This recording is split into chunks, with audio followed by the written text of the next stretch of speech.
दोस्तों नमस्कार, स्वागत है आपका आज के एक और वीडियो में। जैसा कि आपने थंबनेल पे पढ़ लिया होगा कि आज के वीडियो में हम गेहूं की एक ऐसी किस्म की जानकारी देने जा रहे हैं जो केवल एक सिंचाई में अच्छा उत्पादन दे सकती है, 20 क्विंटल प्रति एकड़ तक। और इस किस्म को जिस कृषि अनुसंधान केंद्र ने बनाया है उसने तो बिल्कुल लिखित में ये तक दिया है कि बिना किसी सिंचाई के भी ये किस्म अच्छा उत्पादन दे सकती है।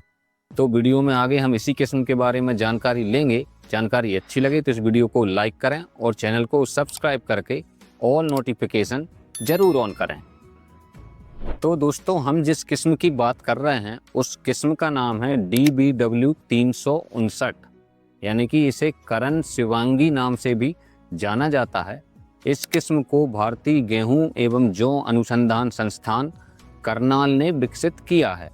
और ये जो किस्म है ये खास तौर पर मध्य प्रदेश, छत्तीसगढ़, गुजरात, राजस्थान का कोटा, उदयपुर क्षेत्र, महाराष्ट्र और कर्नाटक, इन क्षेत्रों के लिए ये बनाई गई है। इसके अलावा आंध्र प्रदेश, तेलंगाना, गोवा, तमिलनाडु के लिए भी उपयुक्त है। और इसकी बुआई की जानकारी की बात करें तो अक्टूबर के अंत से नवंबर के पहले सप्ताह तक इसकी बुआई कर सकते हैं। बीज दर इसकी 40 किलो प्रति एकड़ रखना है। और अगर खाद की बात करें तो urea 87 kilo, SSP 150 kilo, MOP 27 kilo प्रति एकड़ मात्रा है। ये सभी चीज़ों की प्रति एकड़ मात्रा इस हिसाब से आपको देना है। और अगर आप मिट्टी की जांच करा लेते हैं तो ये जो खादों की मात्रा है ये बहुत कम हो सकती है, क्योंकि बहुत सारे पोषक तत्व पहले से मिट्टी में होते हैं। लेकिन क्योंकि हम मिट्टी जांच नहीं कराते तो अपने मन से कुछ भी डालते रहते हैं। तो इस बात का विशेष ध्यान रखें कि मिट्टी की जांच समय समय पर जरूर कराएं।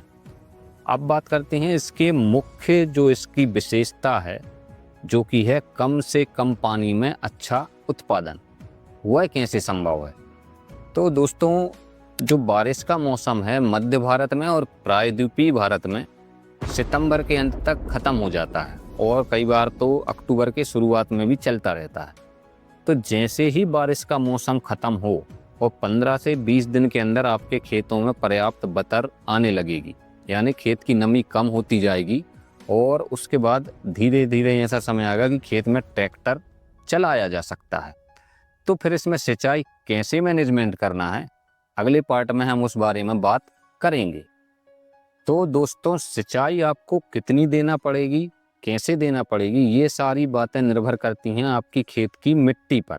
अगर आपके खेत में गहरी काली चिकनी मिट्टी है तो आपका काम सिर्फ एक सिंचाई में चल सकता है। उसके लिए आपको ये करना होगा कि जो बारिश का मौसम अभी चल रहा है उसके बाद खेत की नमी खत्म ना हो पाए और आपको बुआई कर देना है। यानी कि खेत में केवल इतनी नमी बचे कि ट्रैक्टर आसानी से उसमें जा सके, और बस उसी नमी का उपयोग करते हुए आपको बुआई कर देना है। कुल मिलाकर बारिश की नमी को पलेवा के रूप में उपयोग में लेना है और बुआई कर देना है। तो नमी पर्याप्त रहेगी, बारिश की नमी से ही इस गेहूं का अंकुरण हो जाएगा। इसके बाद अनुसंधान केंद्र बताता है कि 40 से 45 दिन तक सिंचाई की ज़रूरत नहीं है। तो 40-45 दिन ये निकल गए।